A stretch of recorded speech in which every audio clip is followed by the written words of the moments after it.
예, 그리고 우리 다음 이야기를 좀 해볼까요? 지금 선생님들께서는 대개 뭐 진화론을 배척하거나 이건 뭐 평행선으로 가거나 아니면 전혀 별개의 걸로 신경 쓸 필요가 없다. 그런 입장보다는 얼마든지 대화도 할 수 있고 열린 마음으로 서로 볼 수 있다 이렇게 생각을 하시는 것 같은데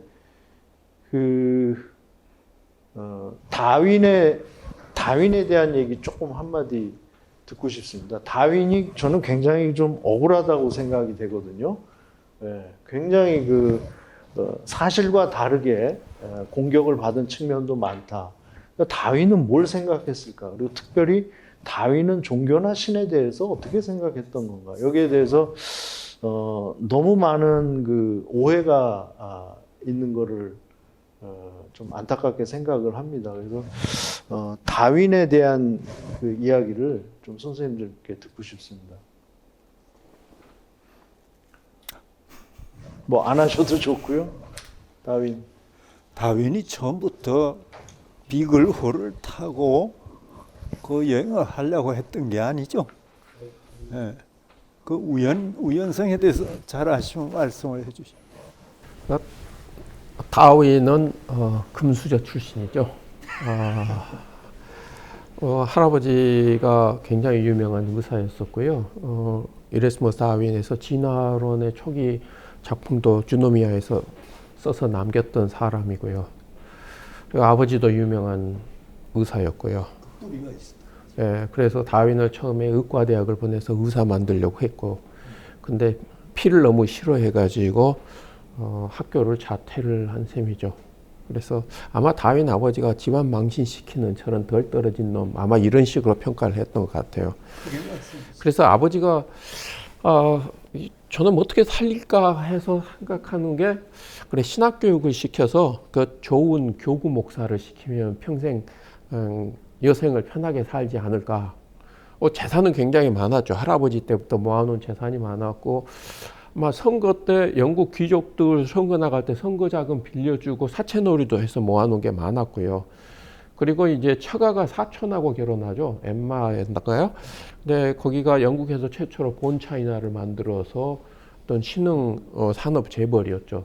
경제적으로는 아무런 어려움들이 없었고, 그래서 신학교 공부를 시키고 나서 시골의 교구 목사가 되는 걸 생각해서 가고, 당연히 이제 교양 과정에서 배웠던 게 영국 신학 전통을 그때 배웠죠. 대표적인 책이 우리 언급됐던 윌리엄 페일리가 쓴 자연신학 전통이죠. 그건 자연이 정교하게 만들어져서 이것이 그냥 생긴 게 아니라 정교한 설계자가 있었고, 그 지적 설계자가 하나님이라는 걸 증명하려는 학문들이었고, 그게 당시 영국 교회에서 표준 교과서였으니까요.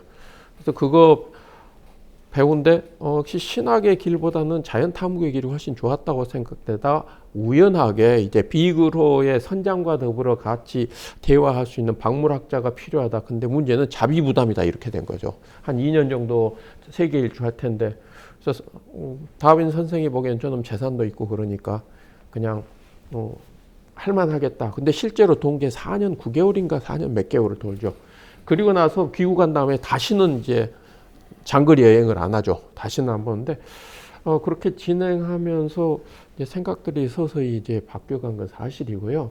그리고 다윈이 과연 무신론자로 바뀌었는가에 대해서는 생각이 천천히 바뀌었는데, 학자들 사이에서 논쟁들이 있어요. 다윈이 죽기 전에. 그러니까 다윈이 자신이 바뀌게 된 걸 제가 봐서는 그냥 제 생각인데요. 두 가지 이상의 복합적인 요인이 결합됐다고 생각을 하거든요. 하나는 이제 세계 일주 과정을 거쳐서 자연의 변화를 경험하면서 자연 선택의 논의까지 들어오는 과정 속에서 내린 무신론적인 측면들에 대한 생각이 하나 있고요. 그 다음에 자연에 대한 자연 과정 속에서 나타난 굉장히 고통의 문제들을 실제 보거든요. 그런 문제들, 동식물 사이에서 나타났던. 그 세 번째는 정말 사랑하던 딸이 죽죠. 아파서 죽죠.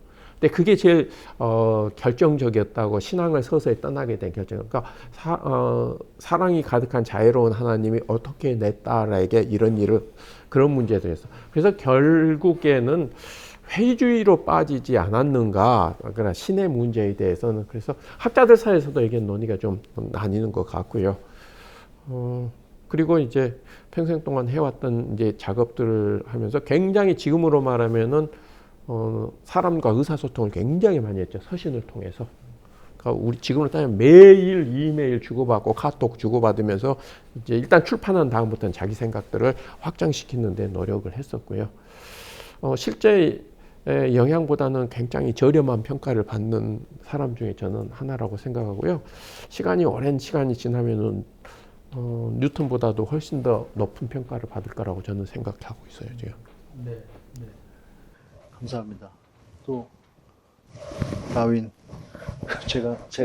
제가 좀 예, 그 다윈은 우리로 말하면은 어디에 묻혀 계신가 하면은 기독교 최고의 어떤 묘지에 잘 모신 거나 다름이 없습니다. 그러니까 웨스트민스터 사원의 아주 그 좋은 자리에 다윈이 영면에 계시죠. 뉴턴과 함께. 네, 그렇죠. 뉴턴. 그러니까 이것만 보더라도 영국은 지금 그 선진 국가 중에 유일하게 그 국교를 가진 국가죠.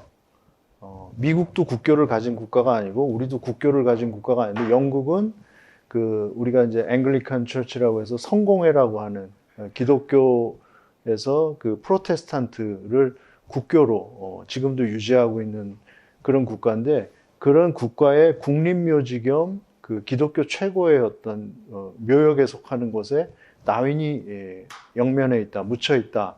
이거는 많은 것을 그 알려준다고 생각합니다. 다윈에 대한 그 영국 사회의 생각이 어떠한 것인가. 처음에는 원숭이 얼굴에서부터. 근데 그것도 이제 뭐 우리 얘기 나왔지만 진화론을 이제 그 잘못 전해 들은 분들이 하는 얘기가 그러면 우리가 원숭이의 후손이란 얘기냐. 근데 그건 진화론과는 사실관계가 전혀 맞지 않는 원숭이와 우리는 그 어떤 공통 조상에서 나왔다라는 얘기하고 우리가 원숭이의 후손이다. 이거는 뭐 전혀 다른 얘기고 우리가 우주론에서 얘기하면 우리는 다 빅뱅 한 점에서 나온 거예요. 다 한 점의 후손이에요. 어떻게 보면. 그러니까 그거는 상당히 그 다윈을 그 악의적으로 공격하기 위한 거라고 생각하고 말씀하신 대로 다윈 얼굴에 뭐 원숭이처럼 그려놓은 거는 굉장한 그 명예훼손이죠. 명예훼손인데 정작 영국 사회는 다윈을 그렇게 대하지 않았다. 굉장히 존경했고 정말 훌륭한 위인 그리고 기독교적으로도 그렇게 문제가 없는 그런 분으로 여기고 있다 하는 건 분명한 얘기고 그 영국 그 성공회 국교죠. 거기서 얼마 전에 다윈 탄생 200주년인가요? 250주년 그 기념해서 그 공식 성명을 냈어요. 우리가 당신을 많이 오해하고 당신에 대해서 잘못 얘기한 거에 대해서 사과한다라는 취지의 그 아주 공식적인 설명을 했어요. 그러니까 갈릴레오에게 로마 카톨릭에서 사죄한 것처럼 요한 바오로 2세께서 이미 이제 영국에서도 공식적으로 그 기록을 남긴 거죠. 공식적으로. 그 이전부터 물론 이미 다 그분을 이제 인정하고 했던 거고. 그리고 무슨 얘기를 하려고 그랬는데 지금 원숭이 얼굴 때문에. 그 다윈은 신에 대해서, 기독교에 대해서 결코 그 적대적이지 않았습니다. 예, 적대적이었다는 그 증거가 전혀 없어요. 오히려 호의적이었고, 그리고 이제 우리 신재식 선생님이 말씀하신 대로 그 후반으로 갈수록 자기가 처음에 가졌던 원래 신학을 했으니까요. 그 성직자가 되려고 공부하던 분이었으니까. 근데 그게 흔들린 거는 틀림없어요. 마지막에 본인 스스로 뭐라고 그러냐면 그 미국에 있는 아주 독실한 그 장로교 측의 그 과학자면서 성직자였던 그 아사 그레이라는 분하고 이제 그 편지한 거 보면은 편지에서 뭐 거짓말 하진 않지 않습니까? 그런 거나 자기가 남긴 그 기록을 보면은 신이 없다. 무신론자라고 자기가 생각 안 해요. 불가지론자. 난 모르겠다. 근데 전제가 뭘까요? 그 당시 신학자들의 책임인 거죠. 지금 얘기하는 신학자들의 얘기를 들어가지고는 나는 신을 이해하지 못하겠다. 그러니까 그 당시 신학자들, 신학이 종교에서 얘기했던 그 신에 대한 설명으로는 설득이 안 됐던 거지 신이 없다고 한 적은 없다. 그러니까 그래서 당신들이 말하는 신이라면 나는 알 수가 없겠다. 그래서 불가지론자가 본인 표현대로 정확한 표현이다. 불가지론자와 무신론자는 전혀 다른 얘기라고 저는 생각하고, 그리고 만약 그렇게 자기가 무신론을 강조했다면 영국 교회를 공격했을 것이고, 또 그러면은 그 웨스트민스터 사원에 묻히지도 못했을 거예요. 오히려 뭐 유명한 성직자들 그 웨스트민스터 사원에 못 묻힌 분들이 더 많거든요.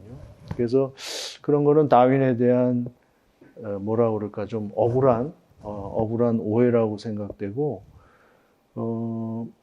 다윈이 그 기독교 신학뿐만 아니라 더 넓게 이 세상에 준 그 공헌이 있다면 저는 세계관의 어떤 변화에 큰 역할을 했다고 생각해요. 아까 뉴턴 말씀하셨지만 뉴턴이 얼마나 이론이 예쁘고 깔끔합니까? 그러나 이거는 결정론이고 세계를 기계처럼 해석했잖아요. 일종의 큰 머신. 그래서 그 메커니즘을 기가 막히게 설명했지만 변화를 다 설명하는 데는 문제가 많았다.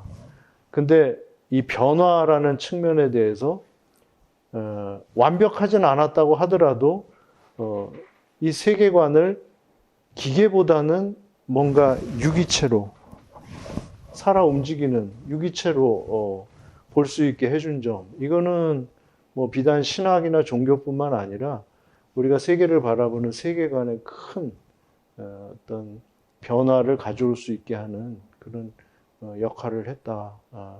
뭐 다윈을 그 과학혁명에서 중요하다고 보는 분도 계실 정도로 저는 이 세계관의 변화가 아주 큰 공헌이 아닌가. 그래서 세상을 정말 피도 눈물도 없는 기계로 보는 거하고 인간 포함해서요.